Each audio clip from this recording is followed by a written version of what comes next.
Well, hello everyone, and welcome to today's webinar. Today we'll dive into a very exciting topic, the Great HCM Reset, what industry leaders know about 2025. This session is eligible for HRCI, SHRM, and ATD professional development credits, so be sure to check for that at the end of the webinar. So I'd like to introduce today's panelist. So my name is David Forry. I'm the Senior Vice President here at Brandon Hall Group, and I'm joined by Mike Cooke, our CEO. And today's special guest is Eric. He's got 25 years career in learning development with a particular focus on leadership development, maximizing the development of sales teams, and bringing in emerging technologies to enhance adult learning. Wanted to also, do a couple of plugs here. Hopefully, we will see everyone next week at our annual Excellence Conference. So that's being held in West Palm Beach, Florida, where we're located at Brandon Hall Group. We anticipate some really nice weather next week. I know across the country in the U.S., lots of cold and snowy weather, like Eric in New Jersey. But in South Florida, we anticipate having a great group of people at the conference collaborating and sharing their success stories. Also wanted to mention that our HCM awards are open. They are due April 11th, so please do go check out our website, start working on those applications now. That way you can join us at next year's HCM Excellence Conference. And if you have not already checked out our new membership program, the Institute, we encourage you to do so. So our Institute combines all of our research that we've been doing for the last 30 plus years, as well as our courses, our certifications, success stories from those award submissions that I mentioned previously, and lots of other ways to upskill yourself and your team.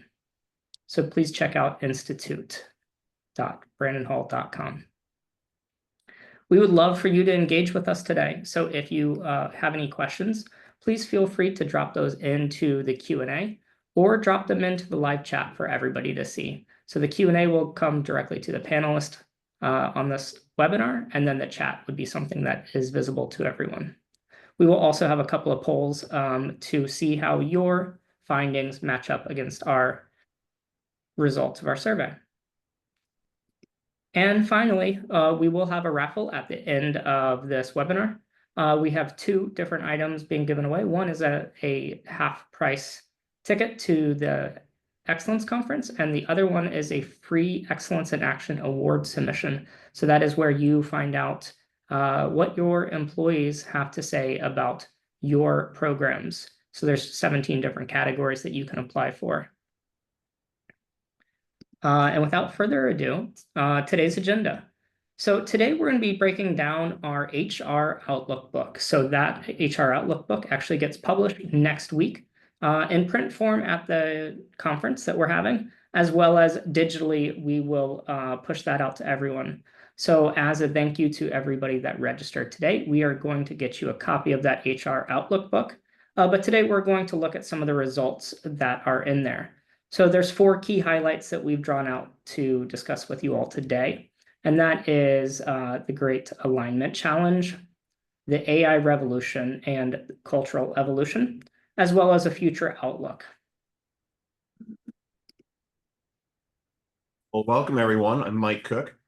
You're joining us at what our research reveals is truly an inflection point in the evolution of HR. And today we're going to share some findings from our 2025 HR Outlook study.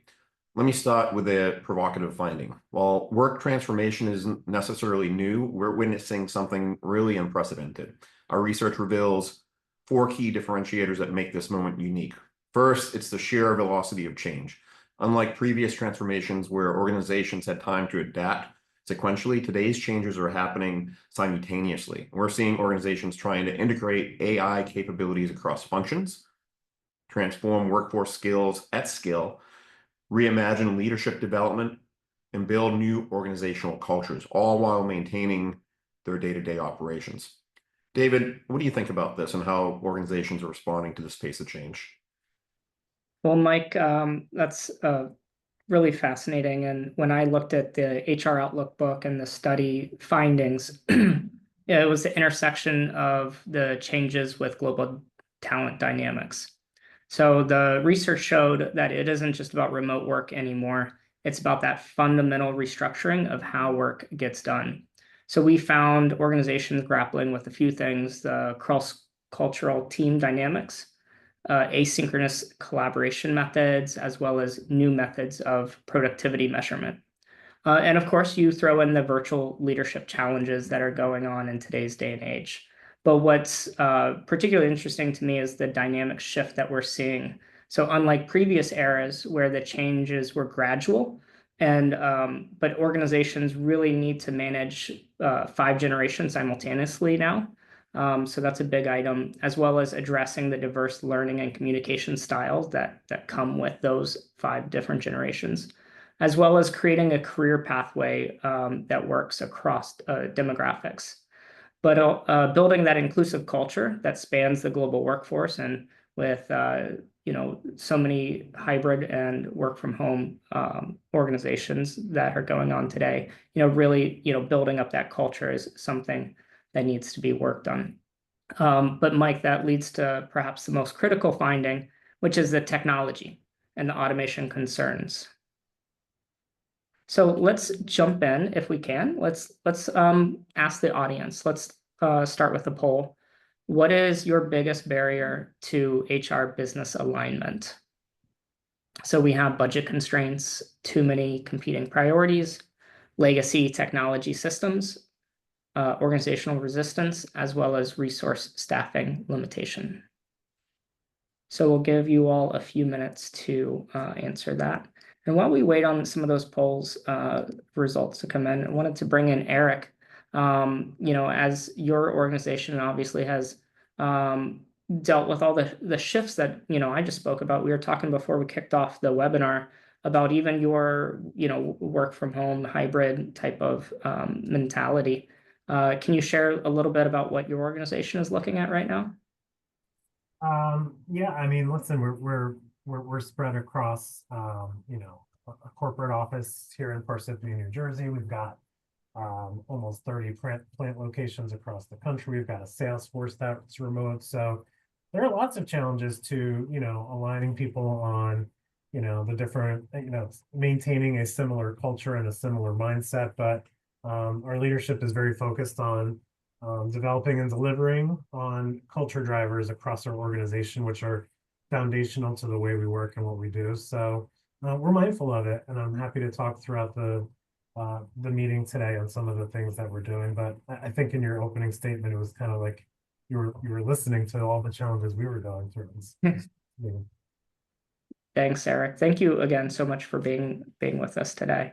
Wow. So I am looking at the poll results. Hopefully everyone else can see them as well.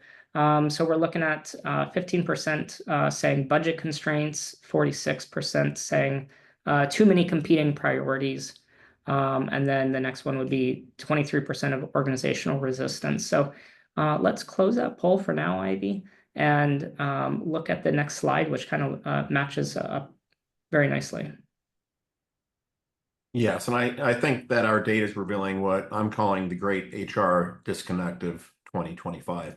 Across every single HCM function, whether it's L&D, talent management, HR operations, alignment with business objectives emerged as a top priority. But there's a paradox here, and that is the universal recognition of the problem has not translated into solutions quite yet.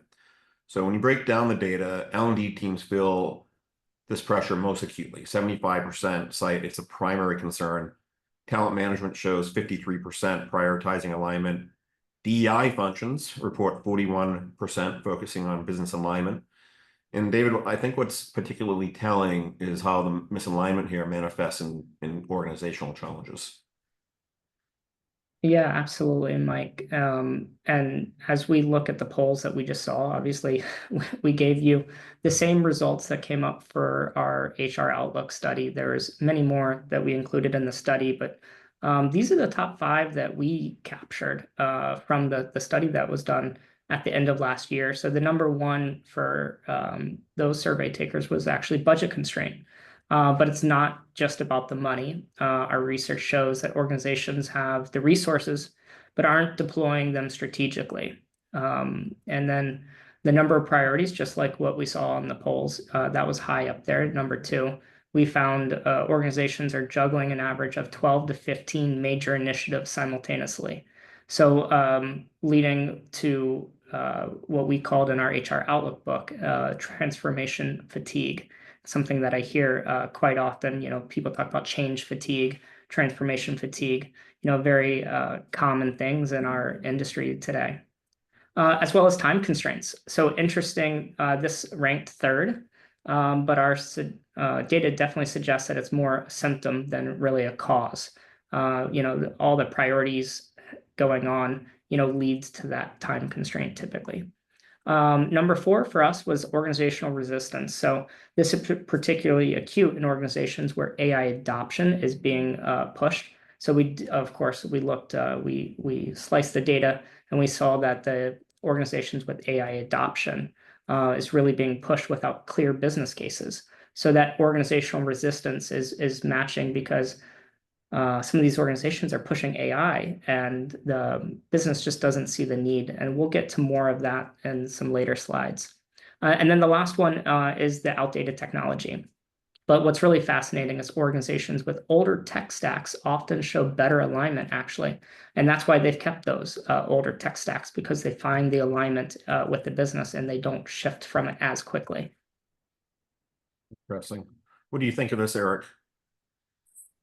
I think there's a lot of key insights, right? I mean, even on the last thing that you said, David, right? If there's so much rapid change, it takes so long to instill certain behaviors in an organization that when you make changes, particularly with technology and where people go to find things, it's hard. So we try to be very disciplined about the number of technologies that we bring into the organization. And even though my job title is learning excellence in technology, that doesn't mean that I'm out there looking at every technology to say, what can we bring in to solve all of our learning issues? I mean, I think it's quite the opposite, which is supported further by your research, that we need to align with the business needs and understand how learning technologies can help supplement the things that we're trying to accomplish, not just be a solve for it. So I'd almost say that our investments, and I think when you talk about it coming up, the investment in technology versus people versus outside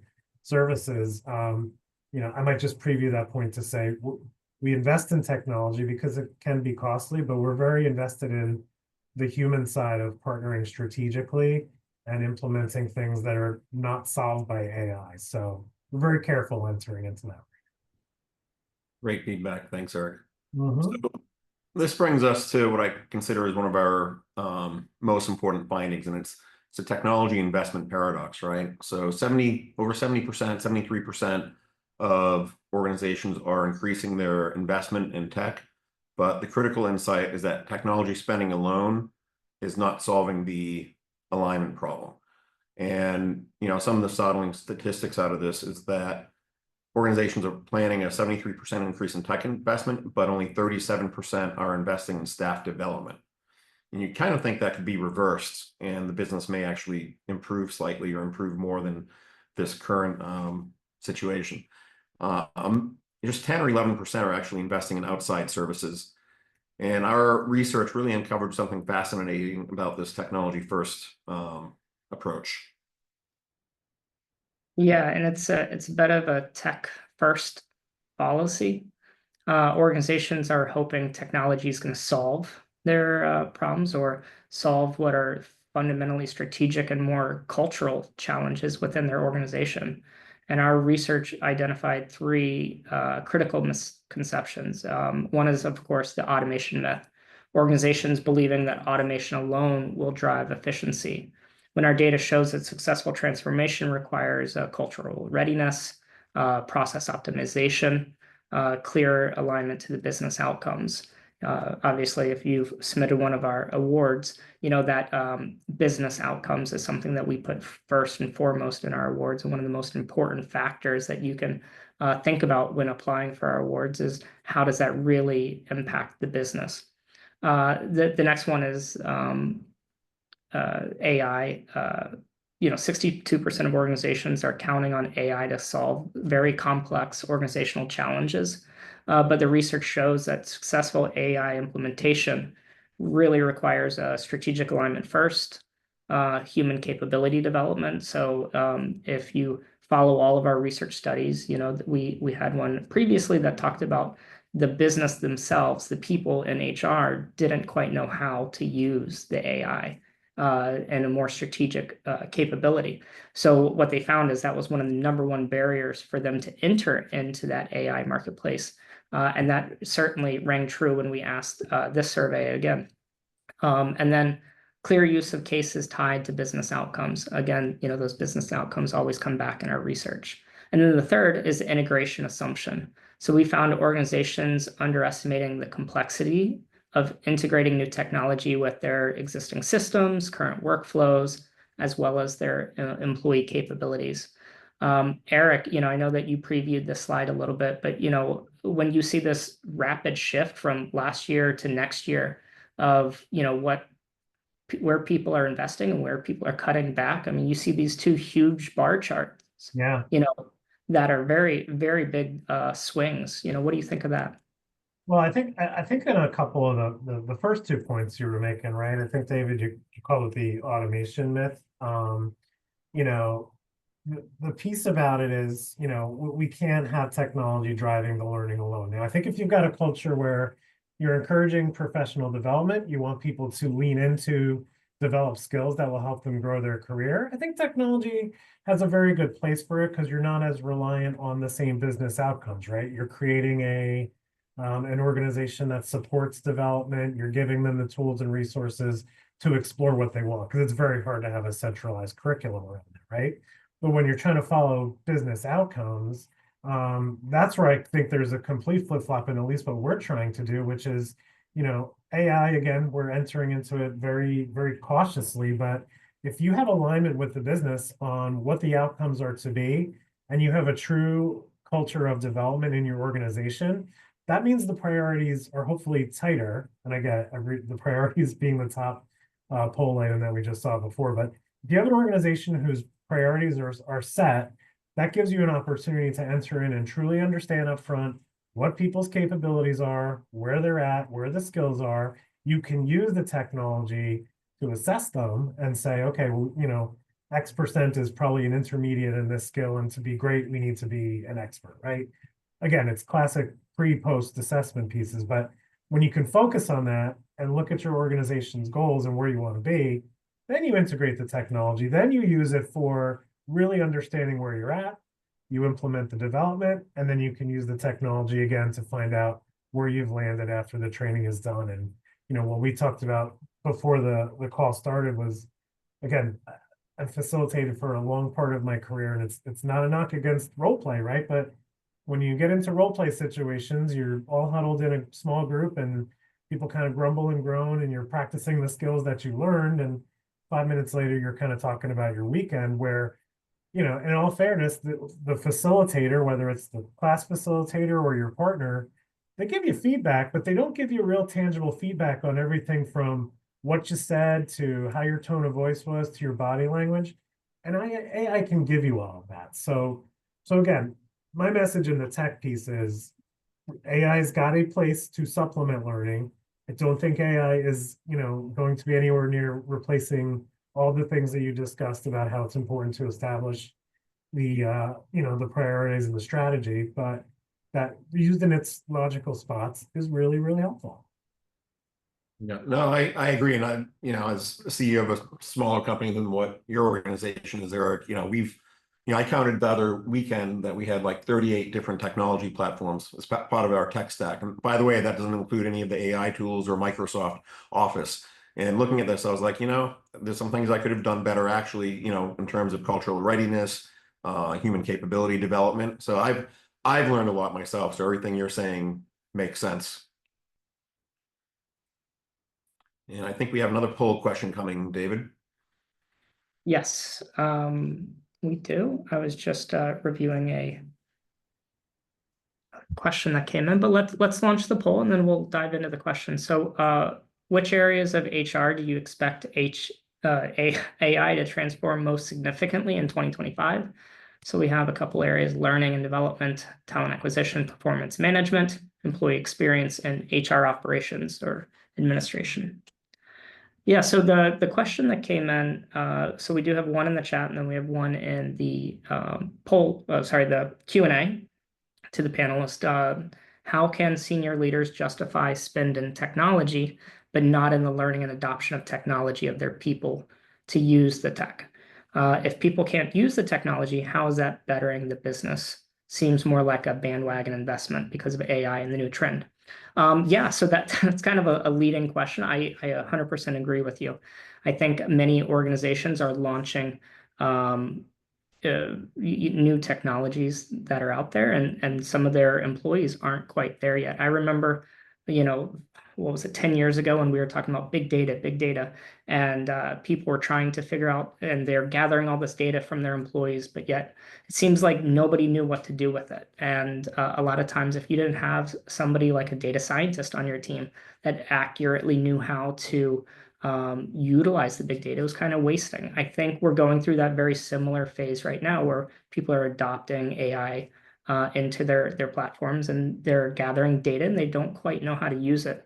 So making sure you develop your HR team to understand how to use that AI, as well as potentially bringing in specialists that have went out and learned over the last 2 years how to really get the most out of artificial intelligence. Unless somebody else wants to add to that, let's look at the poll results. Okay, so it looks like a lot of people are going to use it in the learning development space, about 50%. We did ask people to choose a single choice and not multiple choice. Keep that in mind. So 50% of people are going to use that in learning development, whether that could be used for a lot of different areas. Talent acquisition is probably something that we've seen artificial intelligence used more in past years. And then, of course, things like generative AI have sped that up quite a bit. Performance management is very low. Employee experience is very low. And then the HR operations side is also low on the results.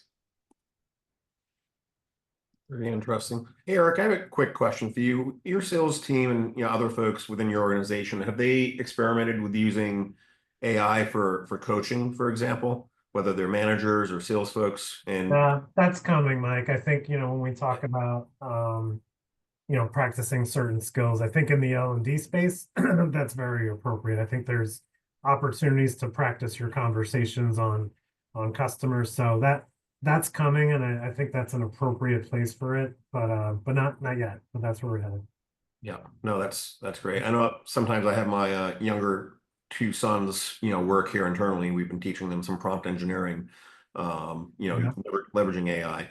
So that's been interesting, but it's just something that came to the top of my mind. So which is why the poll result is not surprising. And even when I said L&D, it can have a great impact, but it does, I think in its pockets, and you choose it very selectively, right? I don't see AI in our world, at least here where I work, that it's going to take over really any of the functions that we do. It's just going to be a supplement. So, but you're right, in those areas, whether it's sales, whether it's customer service, whether it's even recruiting, right, and practicing interviewing skills, there's a place to sharpen those tools, but those will not be the ones that teach the tools completely.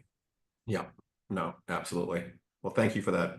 All right, so talk a little bit about the impact of AI in human capital management. So our research is revealing a disparity in how AI is impacting all these different areas. And let's break down some of these numbers so we can figure out how to tell the real story. L&D is at a 60% adoption, shows the highest AI impact, but why? And our research uncovered 3 key factors: immediate ROI visibility, clear use cases for personalization, direct impact on skill development. But what's really compelling to me, at least, is that the organizations leveraging AI and L&D, they're creating adaptive learning paths that can evolve in real time. They're using predictive analytics to identify skills gaps before they impact business, and developing hybrid learning experiences that combine AI and what I call human instruction. Yeah, absolutely. So the poll results, obviously we had, we limited you to one option for each one. But what I find really striking is that DEI is only at 10%. So this number isn't really from a lack of interest, but rather more concerns around the AI bias, the need for human nuance and the cultural issues that sometimes come with DEIB. And then, of course, the complex ethical considerations that you have. Where on the flip side, a lot of times when we looked at talent acquisition, that side, a lot of times we had AI working on the talent acquisition side of DEI, right? The screening process, trying to make sure that we remove some of those human biases. So there's kind of a flip there. It's not quite trusted in the DEI space, but it's been used a lot for many years in the talent acquisition space. And we, just like the poll results, we still see 41% are seeing that there is, a place for selective AI transformation, where organizations are using the AI for the candidate screening process, as well as implementing predictive success modeling to find out if they would be a good match for the organization, while developing AI-driven onboarding experiences that are more customized, kind of very similar to learning, the ability to customize with AI, the onboarding experience of talent acquisition can be very customized. But there's another fascinating part is the talent management at 30% shows a more cautious approach. So our research reveals organizations are very carefully balancing that AI-driven performance analytics approach, understanding the career development, very human judgment on where people should be going within their organization and the management of those people, as well as automating that skill mapping is something that we see starting to pick up in pace to hopefully grow above 30% here in 2025.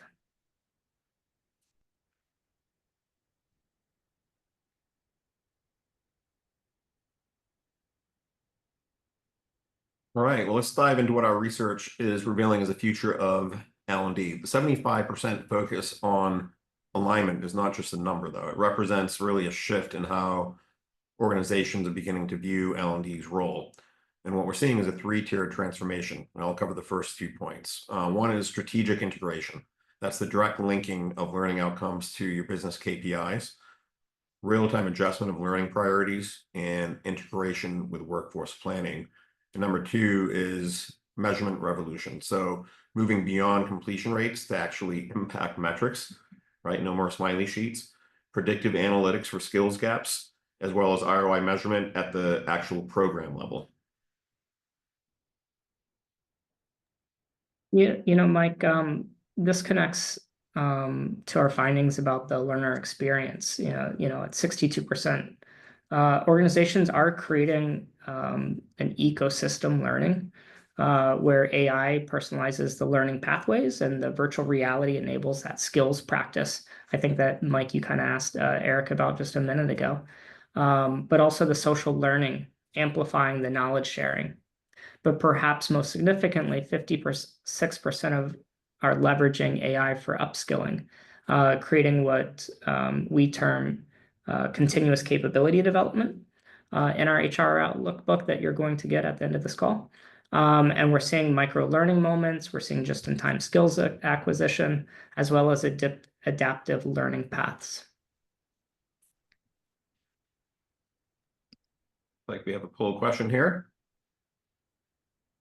What is your organization's top priority for improving employee experience in 2025? So are you looking at mental health and well-being initiatives, career development opportunities, flexible working arrangements, better technology and tools, or enhanced compensation and benefits. And again, this is on that employee experience side. A tough one. We're all important. Yeah, yeah, and we're asking people to choose one here. So, just looking at that top choice, if we want to close the poll, and then we can look at our results. Okay. The 60% of people are coming in at career development opportunities, with 30% coming in at better technology and tools. So the other ones are quite low.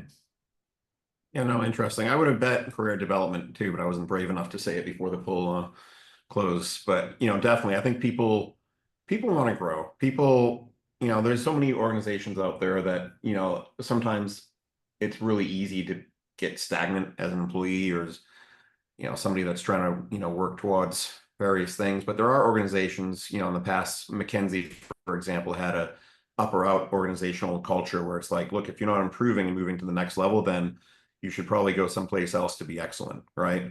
And those are tough. Those are cultural things that you have to work through as a business. I'm not saying that works for every business, but culture is important. Drucker had said it best, I think, when he said culture eats strategy for breakfast. I never really agreed with it my first 5-10 years in the workforce, but now being a little bit wiser, perhaps, I absolutely agree, with that. And I think part of the culture is, giving people the opportunities to excel and learn new skills so they don't get stale.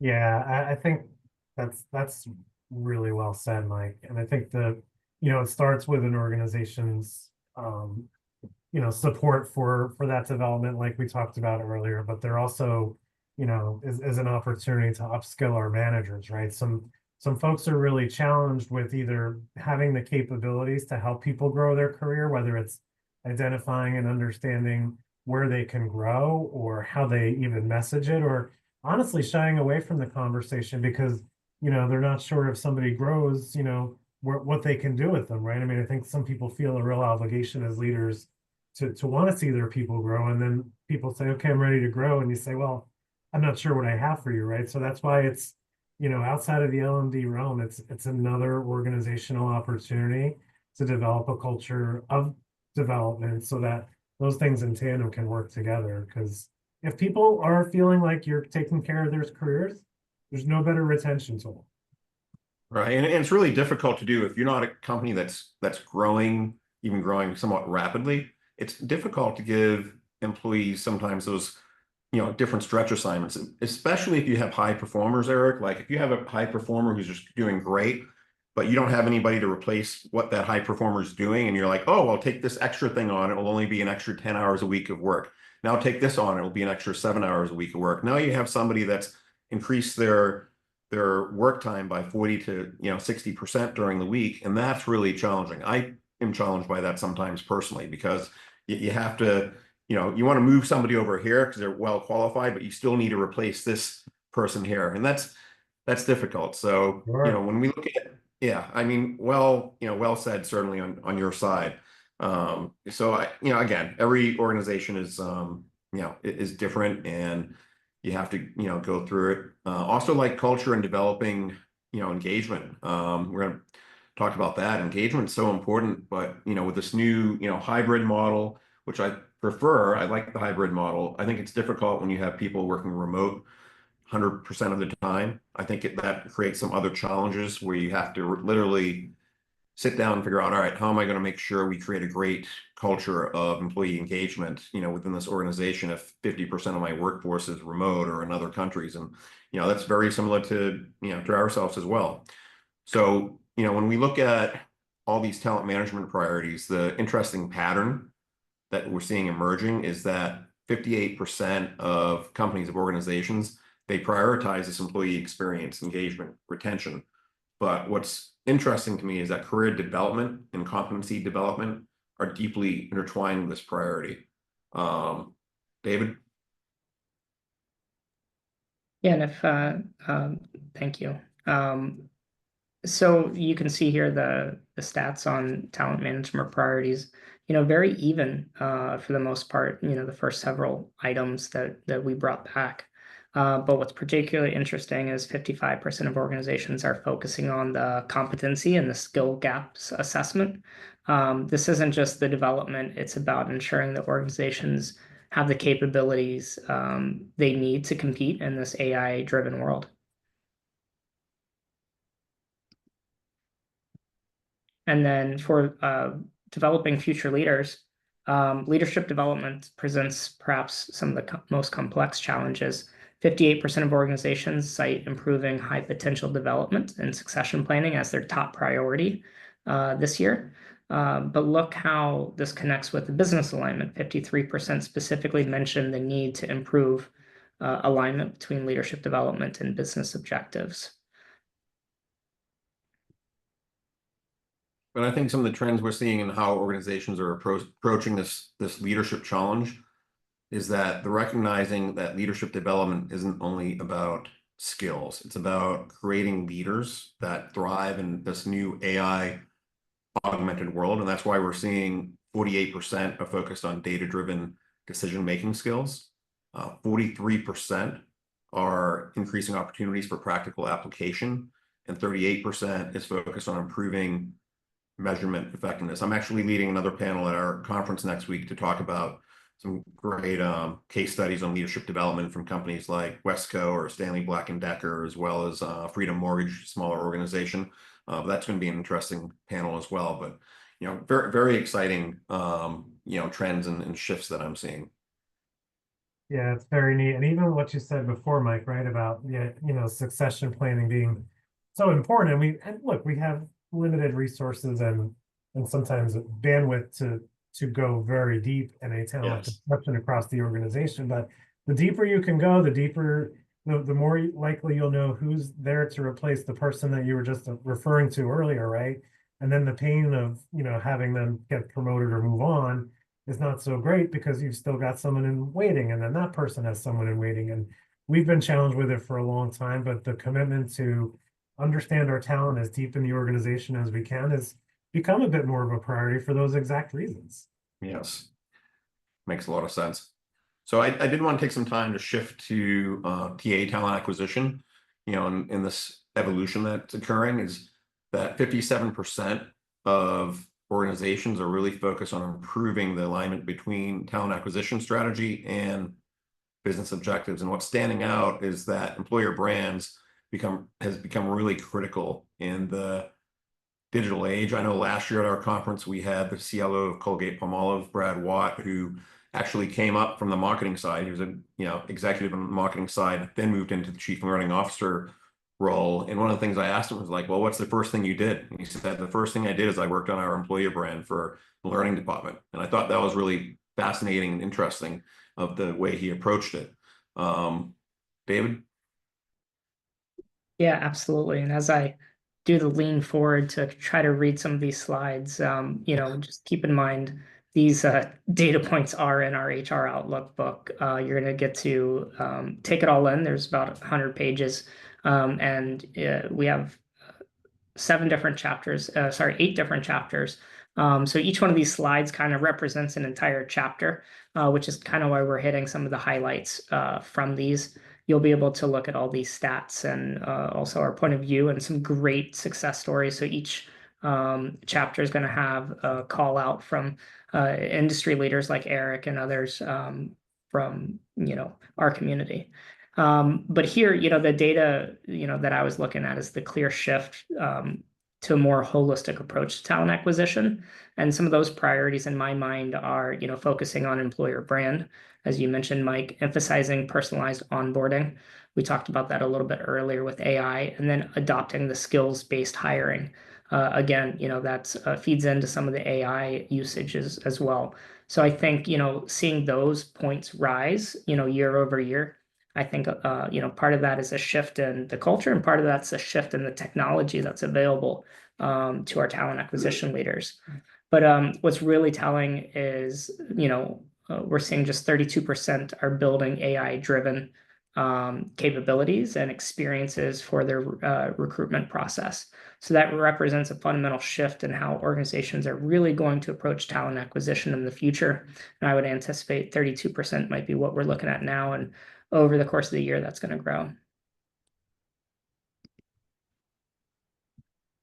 From an overall, HR, workforce management, core HR type of look, some of the priorities in 2025 we're seeing is, something more remarkable is 62% of organizations cite improving alignment with the business objectives as their top priority. So, that's something that we talked about in a couple of different places, but seeing this as their top priority is really telling to that alignment that they're doing within the organization. And then 47% are focused on addressing all types of wellness and well-being as well, which is extremely helpful. Yeah, I think it tells us that HR's role is really evolving, right? So I think it's a really important finding. HR is recognizing that employee well-being isn't just, nice to have. It's truly important to the business. And look at how AI figures into this. 41% of focus on integrating AI and automation into HR processes. So I think it suggests organizations are using tech not just for efficiency, but to create more human-centric workplaces. But back to the addressing the types of wellness and well-being, 5, 10 years ago, organizations in HR weren't necessarily thinking about how to address the well-being from a financial standpoint. But just from my experience, there's so many employees that need help with beyond emotional and mental, but they need help with understanding the financial sense that they can get. And I bet if we did a poll and asked, what percentage of employees are stressed financially, I bet you it would be a very high number. And I think it's something where HR can certainly play a role in the future. Yeah, I'd like to add, Mike, I think we've seen a tremendous shift in our role in HR here too, as true business partners and value adds to what we're trying to do. And our CHRO very often says, HR here was what we did to the business. Now it's like, okay, we're close to the end of what we're doing for the business, and now what we're going to do with the business in the future. So it's kind of like a true partnership, and recognizing that all the people capabilities and skills and things that we bring is just as imperative to the business as some of the business units themselves, which is very inspiring. Yeah, I think it is, and I think that's why we're seeing HR truly be recognized as leaders in an organization. I know Julie Sweet, the CEO of Accenture, she has on her leadership team 2 talent leaders. One's a TRO and the other one's a head of global talent. I think it's great. And talk about another sense of diversity. I think you need to have representatives from all parts of the organization be part of any CEO's leadership board, so to speak. And it's a nice segue into priorities and DEI. I think one of the most significant findings relates to this, and that over 60% of organizations, they're prioritizing building a culture of psychological safety and belonging. And I think that's really important, whether you're a coach, you're a sales leader, and you're working with a entry-level salesperson or somebody who's a little bit more senior. They want to have that psychological safety where they can come with questions, be allowed to make mistakes, be allowed to ask questions. And then, of course, belonging. Belonging is really important. I know this country is undergoing a shift now with DEI. Hopefully it doesn't go too far to the right, too far to the left, but I do think there are very important DEI initiatives that you need to undertake for culture building efforts. How safe is that? I agree with you. I think Yeah. I agree with you. Seeing a couple of comments pop into the chat, thank you for sharing your feedback in there as well. Chris is talking about his employer offering free financial advice via Ernst & Young. I know like Chime Enterprises is out there doing, things as well.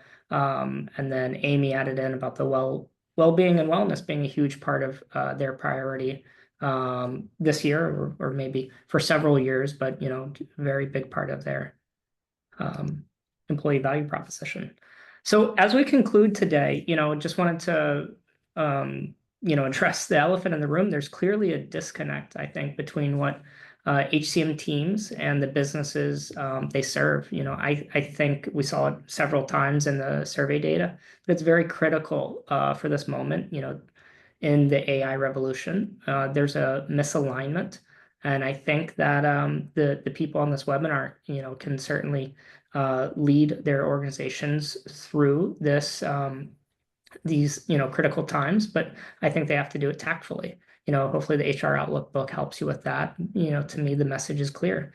HCM teams must relentlessly focus on delivering results. They need to let go of practices that no longer serve the business well. And some people, chimed in that, maybe it's those technologies they're trying to grab that, don't serve the business well. So, some of those old practices, but also some of those new trends, you got to make sure you focus on the business. Become more agile and responsive to the organization's priorities. Obviously, they're shifting quickly in today's day and age. Everything gets quicker and quicker and quicker, right? But then stay attuned to the shifting business's needs. Before we open for questions or any final remarks, I just want to remind everyone that you will receive exclusive early access to our HR Outlook book. It's very comprehensive, and the research really does provide a much deeper insights into each of the areas that we've covered today. And thank you, Eric, too, for all your contributions. If I don't get a chance to thank you later as well. I know we have one last final poll question. Yeah, and that's, how can we follow up with you? How can Brandon Hall Group reach out to you? Of course, maybe you just want that HR Outlook book that I plugged, I don't know, 20 times. Or maybe you want to connect to learn more about the Institute that I talked about at the beginning of the webinar. The awards brochure, a lot of people are fans of our awards program. We can send that to you as well. So we can go ahead and close that poll. And if there's any questions, drop them in the chat or drop them in the Q&A portion. We have a slide here to remind you how to send those directly to us if you don't want to pop them in the chat. We'll stay on for a few minutes. I know we've officially wrapped up. I also wanted to say, Eric, thank you so much for joining us. I know Mike already said that, but we're going to stay on for a few minutes to answer any questions that come in.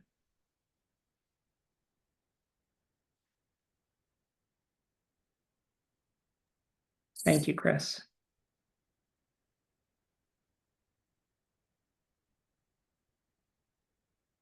And do you see any of the Q&A questions, David? I'm scanning both the chat and the Q&A, and not seeing anything in the Q&A. A couple of people also saying thank you. A couple of times. It doesn't look like we have any questions, but I did, again, Eric, I appreciate talking to you constantly. We do have a raffle. Ivy is going to let us know the raffle winner here, and if that person has already left, we'll make sure we contact them after. Thank you, David. Congratulations to our 2 raffle winners. One winning 50% off the Excellence Conference is Tracy Chen. Congratulations, Tracy. And the second one winning a free Excellence in Action award submission is Ian McKenzie. Congratulations to the both of you. We will be reaching out shortly with more details. Thank you, everyone, and I hope you have a pleasant rest of the week. Look forward to seeing some of you next week. I see Bob has a question, actually. Oh yeah. It's a good one, David. From Bob Kellner. Hi, Bob. Hey, Bob, good to see your name again. Can you dive into how you measure business impact for L&D initiatives? So, there's a lot of different ways that we promote. We have our own model, Brandon Hall Group's Learning Performance Convergence model. It walks you through how to identify what the business need is and how to align your initiatives to that. We actually teach it in our Certified Learning Strategist course as well, certification, I mean. But, for most organizations, I think, no surprise to the people on this call, I think most people use the Kirkpatrick model, to measure their learning initiatives. And obviously you want to be more towards that level 3, level 4 about what do performance outcomes look like. I believe in level 5, not to get on my soapbox, but, there are a lot of different ways that we would encourage you to, but if you're not looking at that business impact, so it could be different for each thing that you're looking at. That's kind of what we teach in our learning performance convergence model. You have to understand what the business actually needs. So does the sales team need negotiation skills? How can you measure that? Once you deliver your learning material, whichever medium that you're using, how can you measure negotiation skills? Is it, seeing how many things that you sell at list price versus offering, discounts and things like that? You can certainly measure that with some advanced analytics, and the sales team is probably one of the best uses of data. But there's certainly different things that you can look at, say engineering or finance and so on and so forth. Eric, I see you nodding your head. I think you want to jump in here. This is the, again, I've been chasing this for so long, and it is a very, very, very challenging thing to get right for organizations. So I can tell anyone who's still on this call, if you're frustrated or concerned by it, you're not alone, because it's just a very hard thing to get your arms around. I agree with everything David said, though. There are tangible things that you can do that show actual statistical outputs that you can trace back to return on investment. So I'll give you an example from a prior life where I headed up the sales function for a real estate company, but we established that on average, a genuine lead in real estate was worth $3,100. So what trainings did we put people through to generate leads? Were you sitting in open house? Did you use the dialogue? So those that went through a certain amount of training and ups their lead generation, and then the pull through on those leads, you could say this training translated to, 50 extra leads times 3,100, whatever, you can start to do the math on what the value of the training is there. And like David said, in engineering or operations, you can do runtime, and customer service, you could do customer satisfaction or speed of resolution. But then there's the people stuff, right? How did we change this person's behavior to be a better manager? And unless you have, again, like I said earlier, an approach where you can really assess the behaviors up front and understand where the deficiencies are, put them through an experience, and come through on the other side and have those experiences be observed and documented, it's really hard to do. Because outside of following them around all day or sitting in their office when they're in a one-on-one, how do you really know if the behavior is changing? So there are easy ways to do it, and there are hard ways to do it. And I hope, Bob, that someone answers your question, but it's a challenge. And it's for a lot of people. Yeah, no, very true. Thank you. Great end to the webinar, Eric, and thanks for that question. Again, thank you all. We're going to wrap up today's webinar.